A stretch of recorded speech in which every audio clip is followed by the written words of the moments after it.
Bonjour et bienvenue dans cette nouvelle analyse d'une chanson de BTS. Aujourd'hui, on continue de s'intéresser au nouvel album Arirang qui est sorti le 20 mai 2026 et on va se concentrer sur la quatrième chanson de l'album, Fire, qui s'écrit F-Y-A et qui est en fait la prononciation du mot fire, donc le mot anglais qui signifie feu. Cette chanson a été coécrite par plusieurs membres de BTS, dont RM, Jungkook et Suga. En effet, à propos de cette chanson, RM a déclaré qu'il était en train de rouler à vélo et qu'il s'est dit c'est le feu, puis qu'il a pensé qu'il devrait faire une chanson concernant cette phrase. Suga a aussi déclaré qu'il avait toujours voulu faire une chanson comme celle-ci, alors quand il a écrit les paroles, il les a écrites de manière à faire rire les auditeurs. La chanson commence de la façon suivante. C'est génial, c'est le feu, tout est grand, c'est le feu. Elle veut danser sur le feu, tout est gaz, c'est le feu. Oh, je vois ce que tu veux dire, mec. C'est génial, c'est le feu, tout est grand, c'est le feu. Elle veut danser sur le feu, tout est gaz, c'est le feu.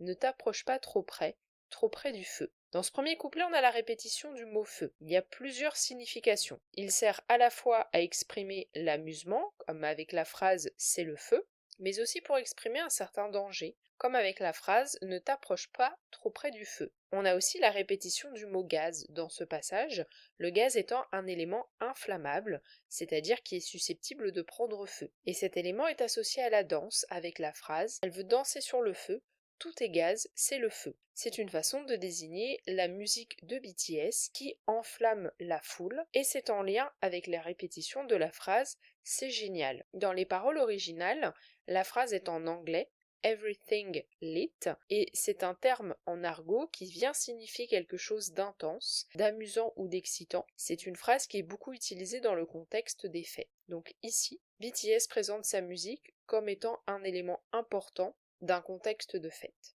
Puis la chanson continue avec un second couplet. Donne-moi cette essence, donne-le-moi, fais de moi un démon. Donne-le-moi, fais-moi transpirer. Quelque chose que je ne peux pas oublier. Je brûle avec ma graisse. Nous sommes en flammes, nous devenons sauvages, il fait 200 degrés. Ici, on retrouve la mention d'un élément inflammable, l'essence. On a aussi une idée de transformation dans ce couplet, avec des termes forts employés, tels que démon, sauvage, toujours en lien avec le contexte de fête, puisque associé à des phénomènes physiques comme la transformation et le fait de brûler ses calories. Fais-moi transpirer, je brûle avec ma graisse. Ces transformations décrites dans un contexte d'amusement induisent implicitement l'idée de lâcher prise, et on a aussi une comparaison avec le feu. Nous sommes en flammes. BTS deviennent eux-mêmes le feu parce que leur musique provoque tout cet amusement qui pousse le public à se dire c'est le feu et à ressentir cet amusement. Enfin, pour terminer le passage, on a la mention d'une température 200 degrés qui est la température d'un four. Encore une fois, c'est une métaphore pour désigner tout l'amusement et l'excitement provoqué par ce moment de fête autour de la musique de BTS. Puis la chanson continue avec un troisième couplet. En boîte, c'est la folie, tu vas devenir viral. Ce soir, je me lâche complètement sur Thriller. En boîte, c'est la folie comme Britney. Frappe-moi avec ça encore une fois. Dans ce troisième passage, on a la référence à la boîte de nuit. On est toujours dans le registre de la fête.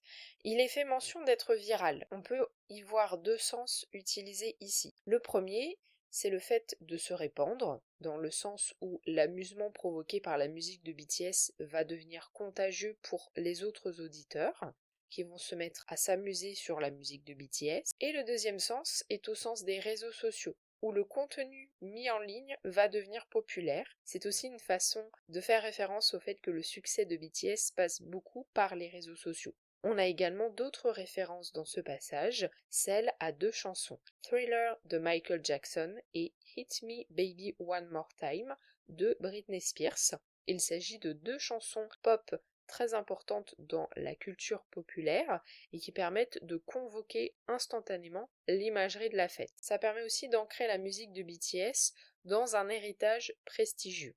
Si chaud, je m'éclate, totalement chaud, chaud, chaud. Effrayant, effrayant, je n'ai même pas besoin de siège chauffant, même en plein hiver. On est enragé. Lâchez-vous et dansez. L'hésitation est une torture. Pourquoi tu réfléchis trop? Faufile-toi et plonge dedans. Nous y allons maintenant. La première partie du dernier couplet, elle insiste sur la température, avec la répétition du mot chaud et la mention des sièges chauffants. On a aussi l'association du terme effrayant pour marteler l'idée de chaleur, toujours dans cette idée d'amusement extrême. Il fait tellement chaud que ça en devient effrayant. Enfin, la dernière partie du couplet est une incitation à ne pas être dans le mental, comme on le voit avec la phrase pourquoi tu réfléchis trop, et il y a une invitation à participer, avec l'emploi de deux verbes, se faufiler et plonger. Faufile-toi et plonge dedans, nous y allons maintenant. On voit aussi l'association du nous avec nous y allons maintenant. BTS invite donc tous les auditeurs à les rejoindre à travers leur musique pour expérimenter ce moment d'amusement.